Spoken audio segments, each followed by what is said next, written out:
Hello, hi, I'm Sarah of Sarah Wing Intuitive Arts, and today I will be doing an oracle storytelling video. I haven't been on to a video since last year, but it really just felt like the time. So I'm holding right here a big chunk of raw fluorite, which just makes me think of healing and I guess, and just comfort and protection of these darker colors in the fluorite.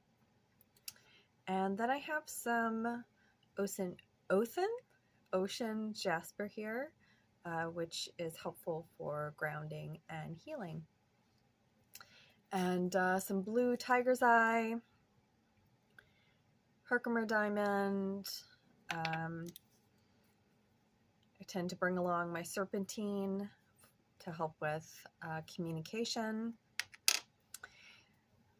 I noticed I read the names of the eye color today. I put on Grim, which is it's hard to see, but it's kind of this mustard yellow. And then, so its name is Grim. And then this sparkly orange color, which is called Firestarter. And I think those are both very appropriate. The Firestarter because of the Year of the Dragon and dragons, fire. I associate those two very much. And Grim because it makes me think of, well, Grim Reaper. And I feel very called to this unconscious underworld energy, like Pluto or Hecate or whatever you kind of associate this unconsciousness with. Oh, I'm going to hold my serpentine here. I feel like everyone I know is going through something pretty heavy, overwhelming right now. A lot of us, that means big life shifts. I know I'm currently going through astrologically some transitions that I'm not surprised that I'm really feeling like I want to hang out in that unconscious, deep underworld energy. And I think I'll be riding in that and doing a lot of unveiling, including creative unveiling with my intuitive art over the next year.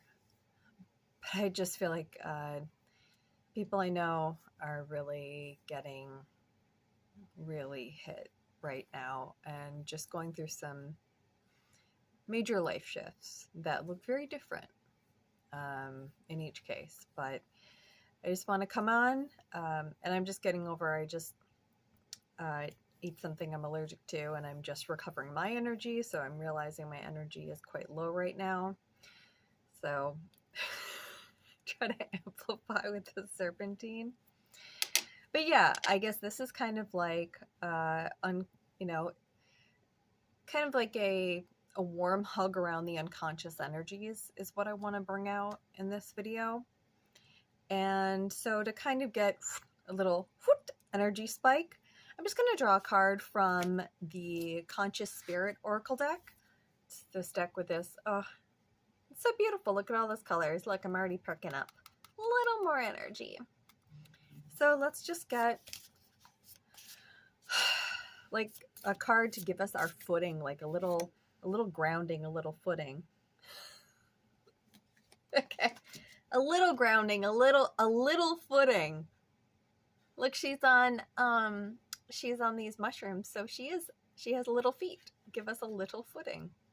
I enjoy that. You don't have to, but Forest Frolic Maiden. I acknowledge my inner child and my heart and open my heart to the joy she brings. I think that's beautiful. So whether you're masculine or feminine, we can just take this as divine feminine energy. Just this open, receiving, creative energy, right? The creative. gathering up all our little creative ideas. Like if you were, this is a little like weird for me to say now, but I just thought as a kid, like I'd gather up stuffed animals or something, right? And I don't know why this is coming up now, but play like pretend circus.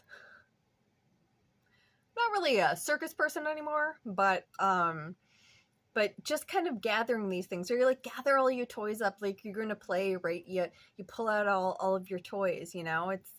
It's like you pull them out and you play, and it's not really a mess to you. It's just playful, you know? Or like just the way that she's freely just throwing her hands up in the air, you know, just casting aside like it's just joyful, this joyful expression. So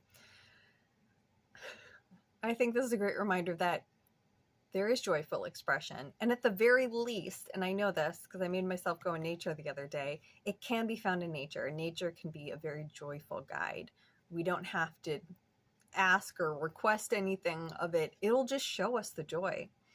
But also to remind us that there is that kind of excited energy that comes when we are embracing like this inner child that, you know, we want to comfort it. And a lot of times people talk about inner child work, and it's about really like protecting or comforting our inner child. But there's so much creativity and joy there too.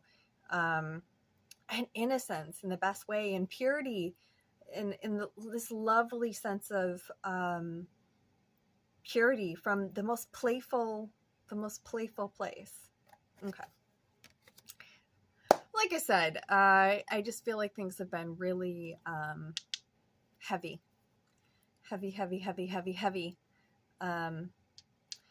And I think no matter where you are in this journey, if you're kind of just feeling these like you're getting hit by a few waves, but you're not thinking about it too much, and you're like, undertow, what's that?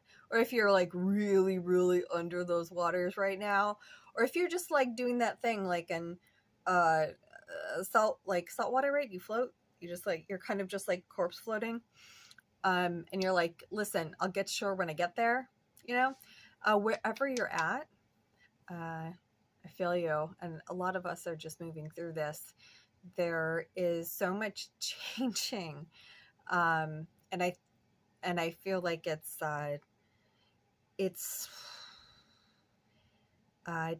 expedient in a way that a lot of us haven't felt before. It's on a level that we haven't engaged before, a depth we haven't engaged before. We're ushered into newer and more aligned timelines over and over. Maybe for you, the way that you're sensing this like unconsciousness, maybe it's more like the way your psychic or intuition abilities are percolating is different lately, or maybe your dream state is noticeably different. But yeah,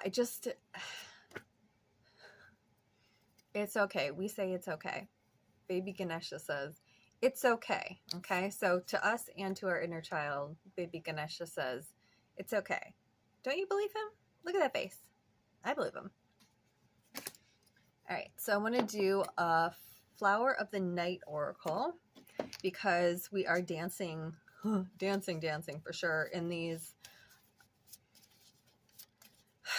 activated unconscious lands that I think are taking shape and form in our physical realm in a way that we never felt the urgency or influence of, like never noticed until recently, whatever recently looks like for you, but I'm feeling that a lot. So what I want to ask, a card popped out. Let's see.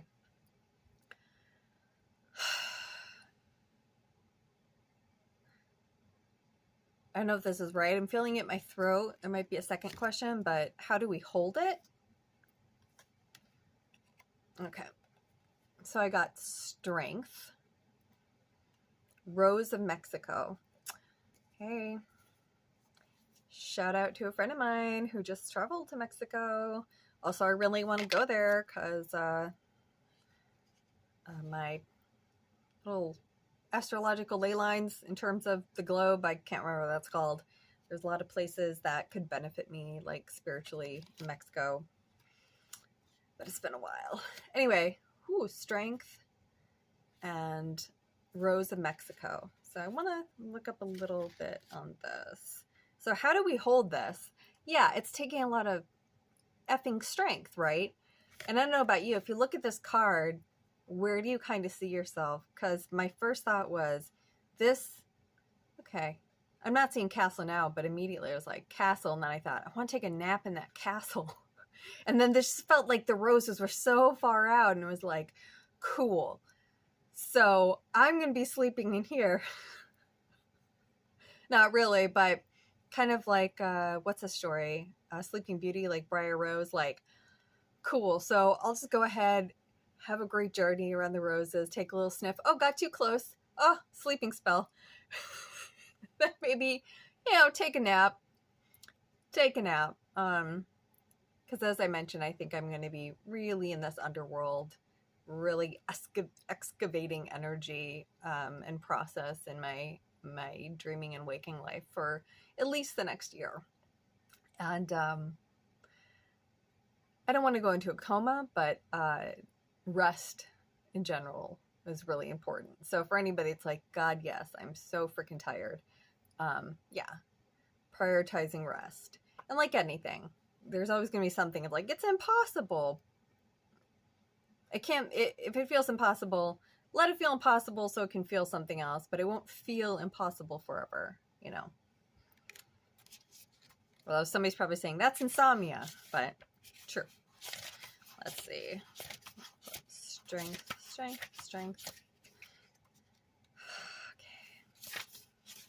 It'd be nice if I was going the right direction in the alphabet. Cool. Okay, so just really, really quickly. So acting as, how do we hold what we're dealing with, right? What's coming up for us? What's coming to us? What we're having to now recognize that we're having to address. That might feel a bit aggressive, or why won't that stay at a lower energy? Why is that energy like suddenly zinging me right now, like freaking pop rocks in my brain, body? So it's basically encouraging to say you do have what it takes, and you know that the answers are within you. That's a big part of the unconscious, working with the unconscious energy. These parts of yourself, they are the kind of places that we have put to sleep. We let kind of like get pricked and take a long nap, and maybe it feels so daunting because when we're trying to wake up, it's like, well, my God, it's so much work. First, we got to find this castle on a map. Oh God. Then we have to find the flowers, not get pricked by the flowers again. Then we got to scale a wall, then get into the castle, and then like find the room because it's such a big castle, and like knock on the door and like go, hey, because first you're like, are you awake? Wake up this part of myself. But that never does it. So you have to kind of like, gently shake some, like, hey, and then you stir yourself awake, that part of you that's, you really, it doesn't want to wake up. It's like, I've never had to leave the castle once I went to sleep. And then you got to do that thing, you shake it awake. And then that part of yourself is just looking at you like, what? And you go, oh, good, you're awake. Can you tell me how we deal with, this part of me that I've repressed, or this part of me that I didn't get to witness? I feel like can't accomplish, can't go forward, isn't worthy. Here's an affirmation. Ooh, okay, here's some challenges. This did come up upside down. So here's a challenge: lack of self-confidence and lack of patience. So kind of what I just mentioned, self-worth, part of you that's put to sleep because listen, at your core, you're sleeping on it because your worth, you've put to sleep. You put to sleep in that area, waking it up. Like I said, and then lack of patience. Because the first thing, you want to go like, oh, wake up. You want it to be nice and sweet. But all these energies burn right now, they're not nice and sweet. They are aggressive. They're aggressive energies. Because you notice them. And not just notice them, but part of your soul is going, I have to deal with this now. This is the divine timing of when I deal with this. This is part of a soul contract. This is something sacred for my soul's expansion. This is something I don't want to ignore anymore because I'm whatever it is. Affirmation. I have within me the strength I need. Keywords: strength, fortitude, confidence, serenity, determination, overbearing. So, let's get, oh God. He's okay. He's okay. I don't know if anybody else heard that, just crashing to the ground. Wow. And I have this, and I knocked over something that I wrote. The right thing to do for me is clear in my soul. So Ganesha, remover of obstacles, just knocked over. The right thing to do for me is clear in my soul. So there's a beautiful message to absorb as we're talking about all this. Oh God. Okay. Finding our footing. How do we hold it? And kind of what are we holding? We're waking something. Something's like waking up. And we're waking up, even if it feels like external circumstances are. I feel like it's still part of our choices, okay? Part of which choices are just karma choices. Choices, karma. Part of destiny, it's part of our path right now. And whatever's coming up and you're dealing with, I know it feels like, it can definitely feel like, you're walking down or you're like traveling on a path. Oh God. There's this tarot card where there's like kind of like a horse and carriage, okay? And then there's a tree across the path. And the people can't walk around it, because they can't leave their horses and their carriage and all their belongings. So basically, what I'm saying is it can feel like what you have with you now as you're walking along your path, that you're like, I know what I'm doing to some extent. I know this part of me, this part of that, this part of my life. I'm over here, that's over there, whatever it is. But I feel like what's coming up is this is like, how do we, reset, find our footing, like this internal us, right? But I think it's hitting us like, okay, how do we chop apart this tree? How do we move this tree? Can we do it on our own? Do we need people to help? Are we having a tower moment?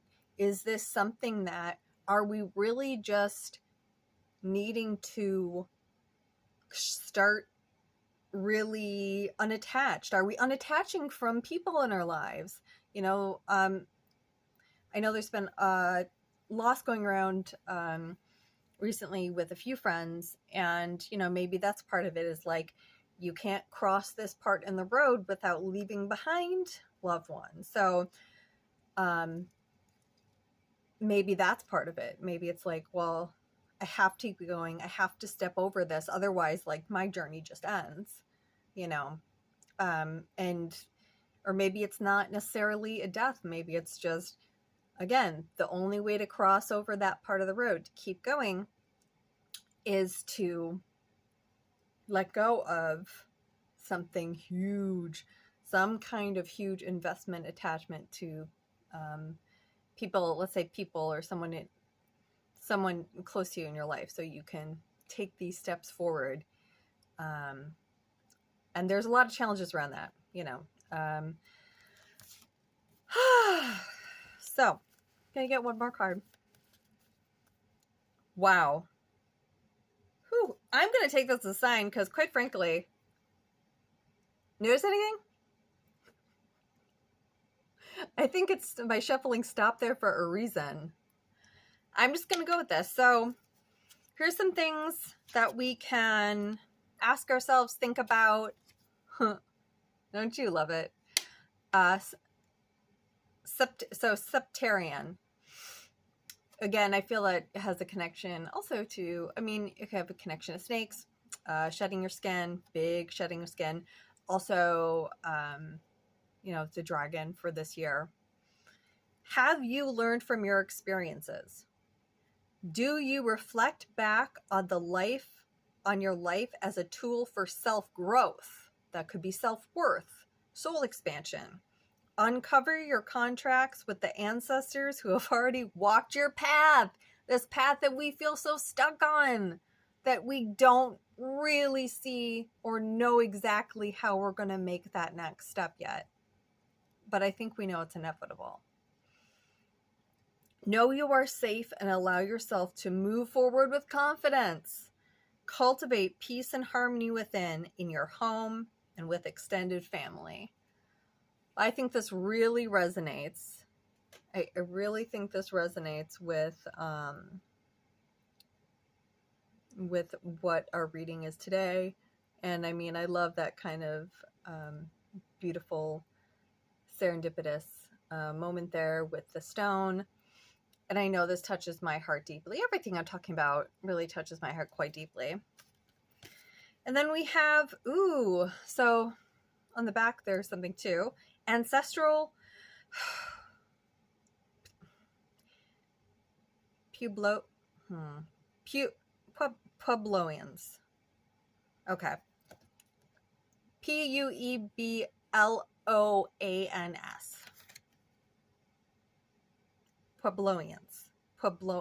Puebloans. Ancestral Puebloans. If you see this and you know the right pronunciation, please phonetically write it in a comment. So this is kind of some wisdom building on what we were asked. And it says, I focus on the infinite wisdom of the ancient one. So calling on your ancestors, which is something I just started doing. I am divinely protected, so it is safe for me to be powerful. So safe, sometimes power means making a decision, even if it causes you to feel guilty or one of those emotions that feels like your heart's being ripped out. I release memories and beliefs that don't serve my highest good. Habitual thought patterns of, if I do this, it'll be bad. I'm going to be punished for it. I'm not worthy. I won't be safe if I do this. I'll never be safe if I do this. Somebody is always going to want something from me. Use me for something. I enjoy knitting together the past and present and recording realizations. Wow, this is a real full circle moment. Again, have you learned from your past experiences? Do you reflect back on your life as a tool for self-growth? Uncover your contracts with the ancestors who have already walked your path. Walk this path, and walk this path. So I usually call on people that I know for specific reasons, but lately I've been calling on my ancestors, just ancestors. And I love this part of uncover the contracts with your ancestors who have already walked this path. I think that's so gorgeous and beautiful to think of a connection, pull out linear time and just think about this beautiful connection, this connection of soul, this connection of lineage, and this beautiful engagement for people who don't want to ask others for help. How about this? Contracts with, this support, this bond with, this contract, soul contract with, soul contract. This contract with the ancestors who have already walked your path. that's something that really strikes a chord with me. And if that strikes a chord with you, I would encourage you to expand and explore that concept. Whatever resonates with you, it could give lots of ideas, but whatever comes forward for you, or teaching, or Google something, or meditation, or automatic writing, that's really interesting, especially in these times when, again, we feel like we're just like that tree fell and it's like, well, and we're feeling, we're sometimes, we're feeling so bad around a situation that it's preventing us from embracing our growth. So maybe the ancestors helping us there and propelling us forward. All right. So Ganesha and I are going to end the video here. I hope you have a beautiful rest of the whatever time of day you're currently watching this. And I hope that when you do watch this, it encourages you to know you're not alone, to know you are with many others going through sometimes extreme changes. Again, they're presenting very differently, but I think the weight, the gravity, and the importance of them, meaning the importance of you, that's shared. So until next time, you're very loved. You have endless ancestry to reach out to, and some of which would love to help you, and maybe have helped write up a contract to put you in the exact place you are now, including myself, the place I am now, and will supply us with the fuel and whatever we need to make it over whatever is that break in the road, that pause in the road, and let us know the way that we are going to step forward and step further down our path. All right. Until next time.